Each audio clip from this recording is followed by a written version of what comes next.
Imran Khan, the Prime Minister, is struggling. He has reshuffled his battling lineup. Barely 8 months in office, he has ordered a massive shakeup of the cabinet. The changes were announced after Finance Minister Asad Umar resigned. This was a sudden announcement, his resignation. Asad Umar said that he was asked to leave the finance ministry and take the energy portfolio instead. He refused. He chose to step down. As a result, several so-called big shots within the cabinet were also removed. As many as 16 new inductees are not even elected parliamentarians. The state of confusion was clear. When the first notification was released in Islamabad, Imran Khan's office forgot to exclude the name of erstwhile finance minister. A clarification was later issued, and Abdul Hafiz Sheikh has been named as a de facto finance minister. These changes came at a time when the Imran Khan government is facing a mountain of challenges and growing criticism both at home and outside. The economy is on very, very weak footing. Pakistan is unable to meet its debt obligations. Perhaps Imran Khan does not realize the gravity of the situation. Reports say that he is ready to order more changes if the current cabinet cannot get the job done. And this is what he said, and I'm quoting, "I want to tell all my ministers that whoever is not useful for my country, I will change them and bring that minister who is useful for my country." I'm sure Pakistanis are hoping that the same applies to the Prime Minister as well. So who are these new faces? Take a closer look at Imran Khan's new cabinet. They inspire little confidence. Perhaps the most controversial name on the list is Brigadier Ijaz Ahmed, the new Minister of Interior. Ijaz Ahmed is the former chief of the Intelligence Bureau with a controversial past. The Pakistan People's Party accuses him of being involved in Benazir Bhutto's assassination. He was a former loyalist of Pervez Musharraf, and he's said to have shielded Osama bin Laden. The next name on the list is the man on your screen, Azam Swati. He is the new Parliamentary Affairs Minister. Now, Swati had quit from the cabinet last year. He's facing a probe for ordering an illegal transfer of policemen, and we do not know what happened to that investigation. Seems like Imran Khan has forgotten all about it. So Azam Swati makes a comeback. And finally, we have Shahryar Afridi. He's the new Minister for States and Frontier Regions. Earlier, he was a Minister of State for Interior. Mr. Afridi faces charges of diverting public money to renovate his home. Remember, Imran Khan was a man who came to power fighting corrupt practices of the government, and this is his new team. Let's focus a little more on Ijaz Ahmed in particular. He's by far the most controversial appointment, not your usual politician. During the reign of Pervez Musharraf, Ijaz Ahmed was counted amongst his loyalists. He is believed to be the man who kept Osama bin Laden hidden from the world in Abbottabad. Reports say that Ijaz Ahmed was the one who came up with the idea of that safe house in Abbottabad. That's where Osama bin Laden was living before he was killed. Ijaz always had political ambitions. He made several attempts to win a seat in Pakistan's National Assembly. In his first two attempts in 2013 and 2015, he was handed a defeat. But in the last general election, he was fielded by Imran Khan's party from the NA 118 constituency, and this time he managed to win, third time lucky. Now to the other serious charge. Days after Benazir Bhutto's death, a letter had surfaced. It was written by Benazir Bhutto herself. It was addressed to Pervez Musharraf.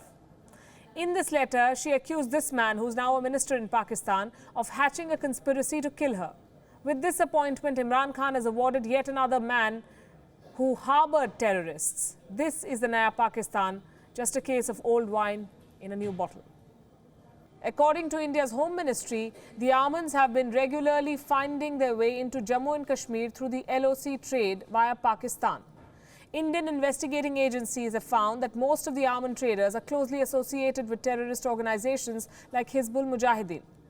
This has left India with no other choice but to suspend trade along the line of control with Pakistan.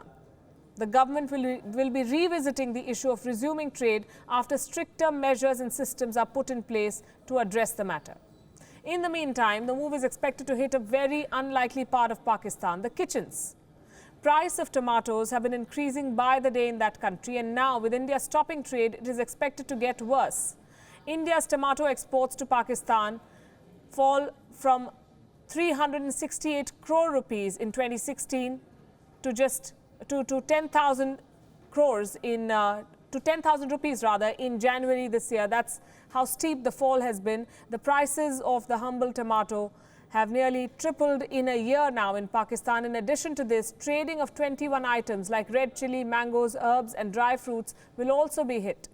And this is all adding to the already sky-high inflation in Pakistan. Meanwhile, the Lahore High Court has dismissed terrorist Hafiz Saeed's application seeking a return of his assets. The chief of the Jamaat-ud-Dawa had filed an application to be taken off the terror list, which has now been rejected. The Pakistani government reportedly contested the case, saying that Saeed is a globally designated terrorist and the properties, which includes 2 seminaries, were confiscated after Pakistan claimed to have formally placed the Jamaat-ud-Dawa in the list of banned organizations. The Jamaat-ud-Dawa is believed to be the front organization for the LET, Lashkar-e-Toiba, which is responsible for carrying out the Mumbai terror attack that killed 166 people. It had been declared as a foreign terrorist organization by the United States in June 2014. So that is the state of affairs in Pakistan, complete chaos. Winds of change are blowing in Russia, in Putin's Russia. Russian attitudes are changing. People are more outspoken than before. They're not happy with the direction which their country is going in. And they're using technology to mobilize support for change at home. An article published by the Europe chapter of the US think tank Carnegie Endowment for International Peace says that Russia is inching towards a new social awakening. Protests over social issues and civic activism are on the rise. Russians are increasingly mobilizing on social issues. The young tech-savvy generation will stop at nothing. Media Zona is a news portal. It was set up by Pussy Riot, a Russian feminist punk rock group. The portal reaches more than 1 million users every month with detailed reporting on court trials, prison conditions and torture. President Vladimir Putin's popularity is losing sheen, it seems.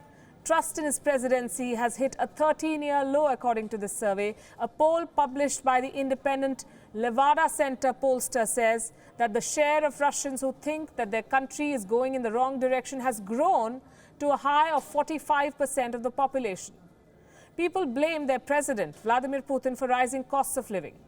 The surveys do not pose an immediate problem for the president, who won a landslide election victory in March last year, but it could trigger unrest among Russians going forward.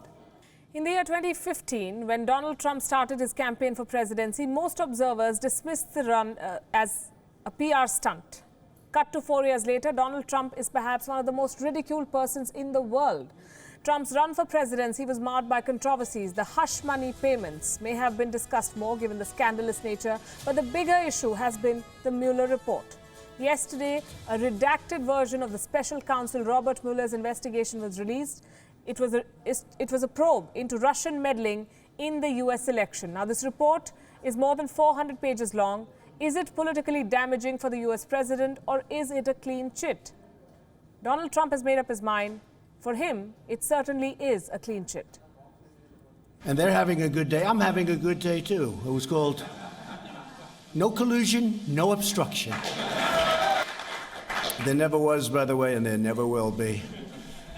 And we do have to get to the bottom of these things, I will say. And this should never happen. I say this in front of my friends, wounded warriors, and I just call them warriors because we just shook hands and they look great. They look so good and so beautiful. But I say it in front of my friends, this should never happen to another president again. This hoax, this should never happen to another president again. Thank you.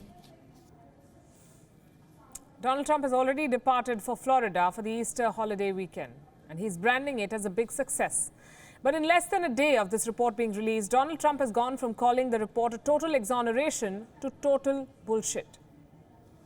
Happy holiday. Okay, thank you, everybody. Game over, folks. Now it's back to work. It's certainly not game over in the sense that there's a lot more that we need to know that's redacted in this report. And again, this report only goes to what is criminal or not criminal. Other actions that may have compromised the president or others around him may or may not be even included in the report. The Democrats want to see the whole report. They have issued a subpoena to the Justice Department. They say that this version leaves the Congress in the dark about the collusion. Let me assure you that whatever the issue and challenge that we face, the Congress of the United States will honor its oath of office to protect and defend the Constitution of the United States, to protect our democracy. We believe that the first Article 1, the legislative branch, has a responsibility of oversight of our democracy, and we will exercise that. But Attorney General William Barr says that the probe found no evidence that Donald Trump's campaign coordinated with the Kremlin. Special counsel found no evidence that any American, including anyone associated with the Trump campaign, conspired or coordinated with the Russian government or the IRA in this illegal scheme. Indeed, as the report states, quote, the investigation did not identify evidence that any U.S. person knowingly or intentionally coordinated with the IRA's interference operation, unquote. Put another way, the special counsel found no collusion by any Americans in IRA's illegal activities. So why is the Mueller report so controversial? Here are some quotes from the redacted version of that report. When former Attorney General Jeff Sessions told the president that a special counsel had been appointed, the president slumped back in his chair and said, and I'm quoting, "Oh my God, this is terrible. This is the end of my presidency," he said. The report also says that Donald Trump even wanted to remove Mueller during the investigation. Trump told former White House counsel in June 2017, and I'm quoting again, "You got to do this, you got to call Rod, tell Rod that Mueller has conflicts and cannot be the special counsel. Mueller has to go, call me back when you do it." Sample this. Donald Trump to his aides after former Attorney General Jeff Sessions recused himself from the Mueller probe, and I'm quoting again, "You are telling me that Bobby Kennedy and Jack Kennedy did not talk about investigations, or Obama did not tell Eric," that's Attorney General Eric Holder, "who to investigate." Here's another gem after firing Flynn. Donald Trump to Chris Christie, the government of New Jersey. Now that we fired Flynn, the Russia thing is over. So is this the Russia thing truly over? Kremlin seems very happy with the Mueller report, he said. В котором был опубликован доклад Мюллера, не содержит какую-либо новую информацию. Surely on their comments on the Mueller report, Donald Trump seems to be colluding with Russia, but it will be hard to impeach a sitting president on the basis of a redacted report. So for the moment, it's relief for Donald Trump, but the debate over the Mueller report is far from over.